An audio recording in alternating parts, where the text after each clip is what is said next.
Good morning and welcome to our virtual Newman Lumen service this morning. My name is Allison Pelkes and I serve as the Multi-Faith Coordinator at the Truett Center for Religious and Spiritual Life at Elon. It's my pleasure to put together this Newman Lumen series. The return of Newman Lumen could not have come at a better time. With the pandemic becoming more than just a season and the roots of racism once again revealing their true presence across the country, we are all searching for something to spur us on and continuing to look for ways to find strength to face injustice and illness. Our theme this year seeks to give us guidance through it all. The theme is entitled Bridging to Hope. It invites speakers and musicians to ponder the roots of hope and the vision it invites us to pursue. We will be pondering questions such as, if hope is an action word, then what does it look like in our daily lives? How does it motivate and keep us focused and centered? What is its root and character? Some speakers might approach the question, when did I opt for hope, and how has that led me to new life? Today we will hear from one of my close friends, Imam Shane Atkinson. Imam Shane serves as the Associate Chaplain for Muslim Life at Elon. Many know Shane through the documentary Redneck Muslim, which follows his experience as a white Muslim in the South and his life as a chaplain at the UNC Medical Center, where he was the first Muslim chaplain in the chaplains department. Shane has also served as an Associate Imam at As-Salam Islamic Center in Raleigh, North Carolina. Recently, Shane was also named the recipient of the 2019 Muhammad Ali Spiritual Leadership Full Tuition Scholarship to support his graduate studies in the Masters of Divinity program at the Chicago Theological Seminary. At the Truett Center, we consider Shane to be the chaplain to the chaplains, given his thoughtful and spirited presence here. So without further ado, here's Shane. Thank you, Allison. So, bridging to hope. When I think of bridge, I think of something that connects 2 points, or I think of spanning something. So, we've named the hope, we've named what we're bridging to, but where are we bridging from? Where I'm bridging from is the sadness of losing a family vacation this summer. I'm bridging from not being able to gather at the masjid to celebrate the Muslim Eid holiday. And I'm bridging from anxiety and concern for the safety of my family. Concern for my family as people of color, concern for them living in the time of a pandemic. There's been a huge amount of change in our world in such a short span of time. All change is loss, and all loss needs to be grieved. Yesterday marks a time of great change and loss in my life. Yesterday was the 11th anniversary of the death of my daughters, Nadira and Husna. 11 years ago, I took my wife to get an ultrasound at UNC Medical Center. And I saw 2 babies on this monitor. Twins. I asked the technician. She couldn't make eye contact with me. She told me that the doctors would need to speak with us, and she told us that we would have to wait a few minutes. Those minutes felt like an eternity. Sitting knee-deep in a situation you have no control over, all you can do is wait.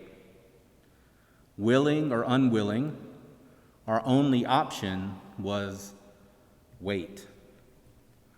A genetic counselor and a doctor explained to us that my wife was carrying conjoined twins with a serious heart defect, twins who weren't expected to survive even a few hours after their birth.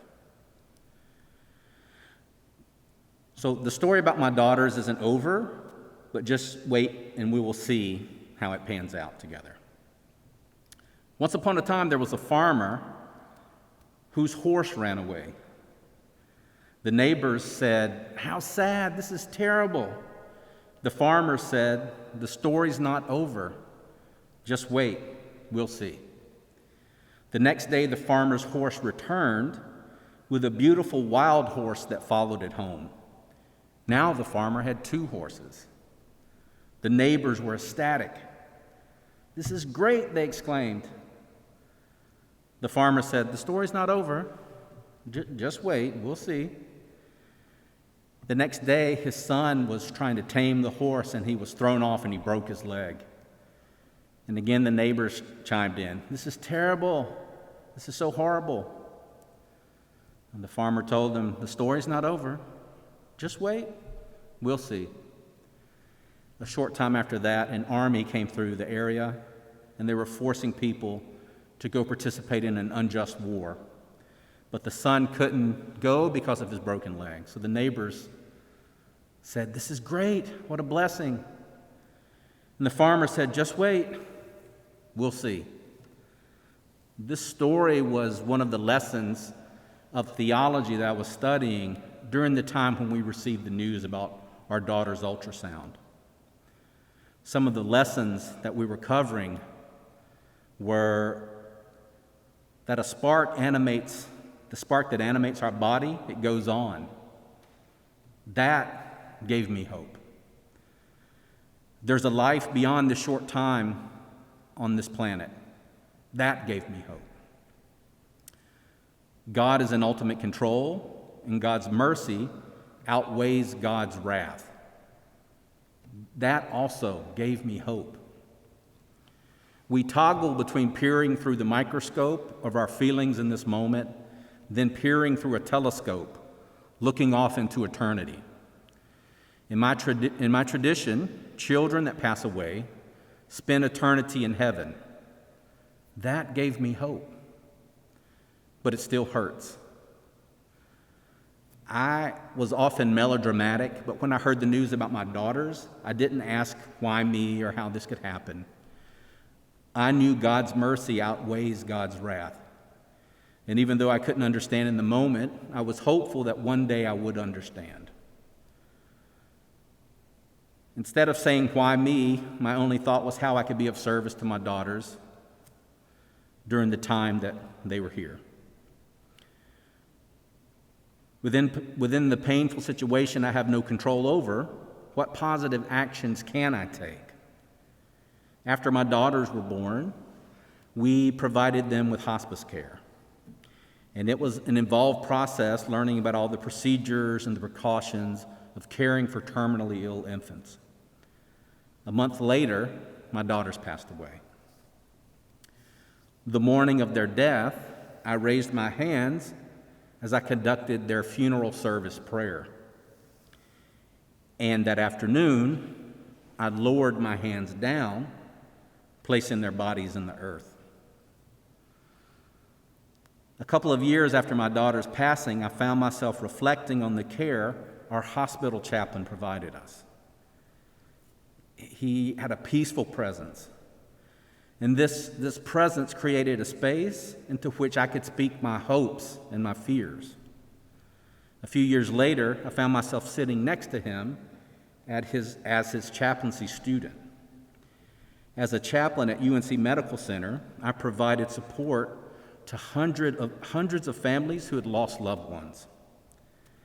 I sat with hundreds of people who were sick and struggling to heal. Would I have become a chaplain if my daughters didn't pass away? Would I have been there for those families if I hadn't gone through a similar experience? I sat with them as a person who acknowledged the reality of their pain while honoring their hope that the future would be better. So I brought that same spirit to my work here at Elon as I get to sit with students and faculty and staff who feel like they've lost control over their entire lives. I invite them to reflect on what they do have control over. We cannot control all the circumstances in our lives, but we do have some control over how we respond to them. So I invite you to dream about what could be, dream about what actions that you, with your unique gifts, can offer our community. In mourning the loss of my daughters and reflecting on God's mercy, I'm reminded of the metaphor of the womb. The Arabic words for mercy and womb come from the same root. So my dream for our future here at Elon is that we extend mercy and grace toward each other, regardless of our religious, racial, political, or any other identities that we hold. Mercy is a loving container that expands to accommodate, protect, and nourish, as is the womb.